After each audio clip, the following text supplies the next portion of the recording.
Zamim, frère, sem kap gade mkonya, bon Dieu béni ou. Son plaisir pour moi avec vous, c'est frère, Zamio, Frantz Mesidor.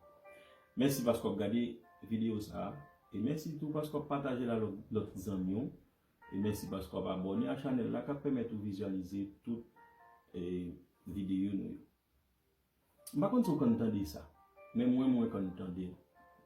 Des chrétiens qui considèrent l'adoration comme une musique qui lente, qui douce, et qui crée une atmosphère, là-dedans, il y a fait mes yeux, lever mes mains, pour eux, c'est ça qui est adoration.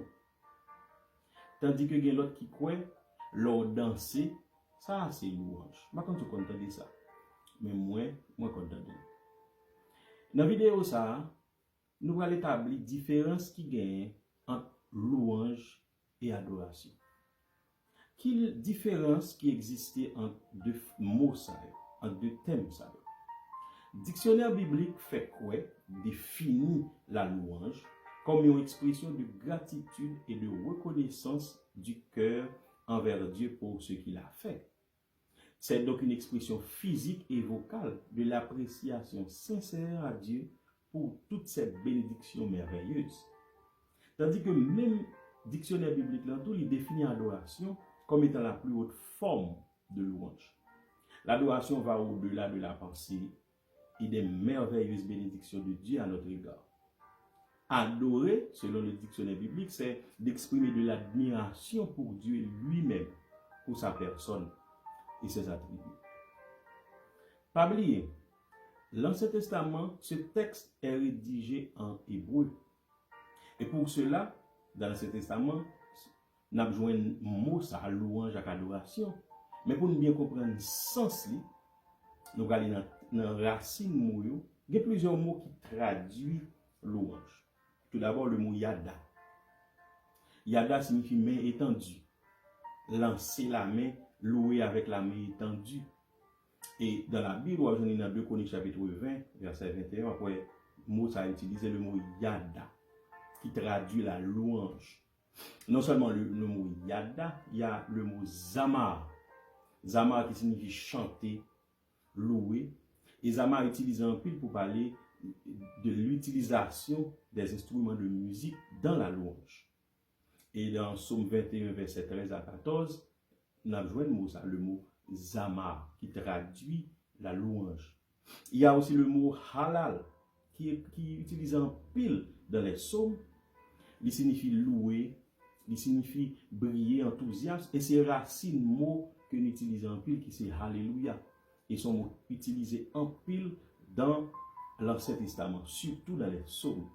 Il y a le mot Touda, qui est même racine avec le mot halal. Il y a comme définition son extension de la main d'adoration de louange. Il est utilisé en pile dans le psaume 150. Il y a le mot shabash. Shabash, c'est crier, adresser d'une voix forte, ou bien commander ou triompher. Il y a même sens à mot applaudir. Donc, shabash dans la louange, c'est crier, c'est dire à haute voix. Shabash. Tous ces mots traduisent le mot louange. Ensuite, le mot barak, qui signifie se mettre à genoux, saluer. Tout mot ça, yo signifie louange. Et enfin, le mot teila, qui est même racine avec le mot halal, qui signifie chanter, exalter, chanter avec des instruments d'acclamation. Ça, tout mot ça, yo traduit louange. Mais qu'en est-il d'attitude que nous avons gagné dans la louange? Attitude ou bien posture ou bien geste que nous avons gagné dans des moments de louange. Dans le moment de louange, ou qu'à lever mes mains, ou qu'à faire mes yeux. Dans le moment de louange, ou qu'à chanter à haute voix. Dans le moment de louange, tout, non seulement qu'à chanter, ou qu'à lever mes mains, faire mes yeux, pour exprimer gratitude envers le Seigneur. Dans le moment de louange, tout, qu'à danser. Danser, c'est montrer à Dieu comment on reconnaît. Vous vous rappelez l'histoire de David? David dansait devant l'Éternel.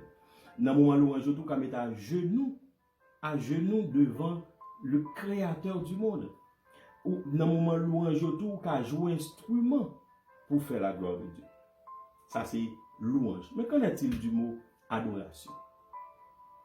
Le mot adoration, dans le Nouveau Testament, c'est poskuneo, et dans l'hébreu, c'est shabash.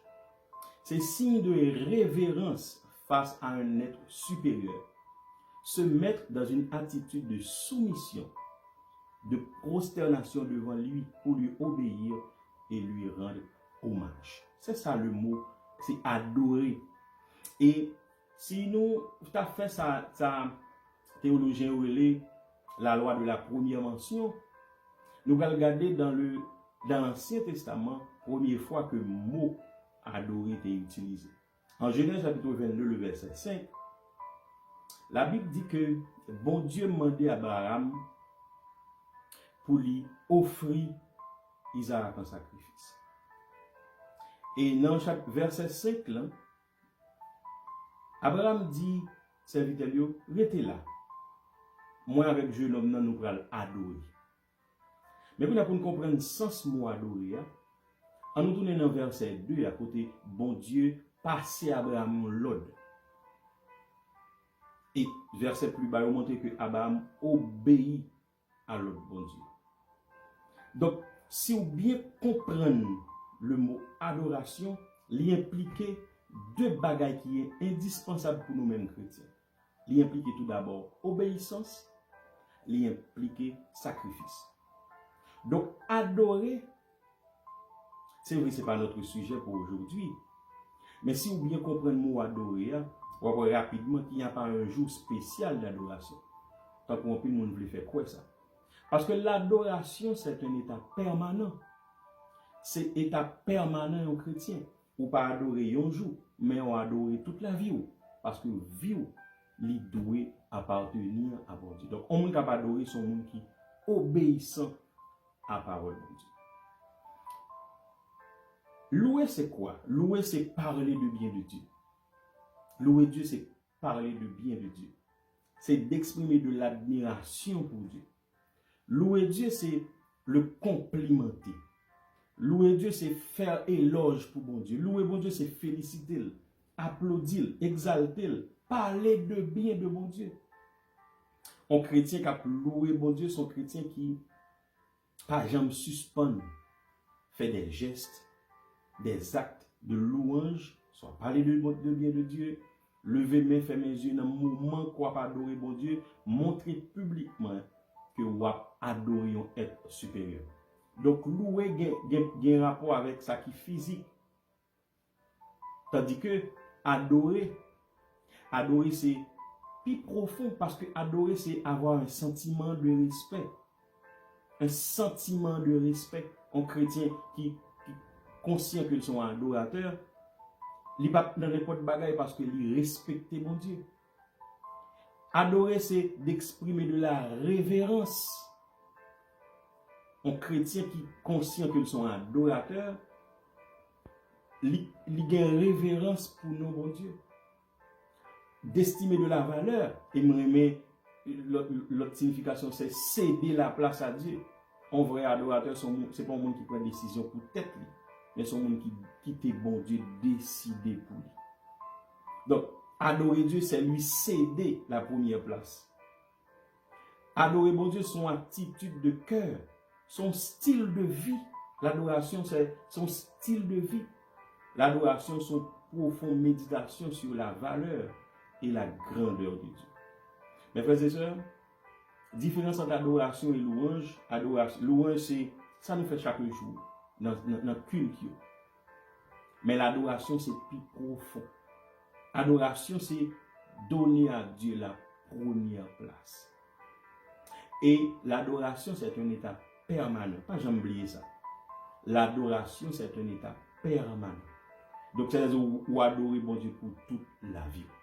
J'espère que cette vidéo ça a été utile et c'est un plaisir. Partagez-la avec l'autre amis ou abonnez à la chaîne là, comme ça, on ne peut pas rater aucune vidéo.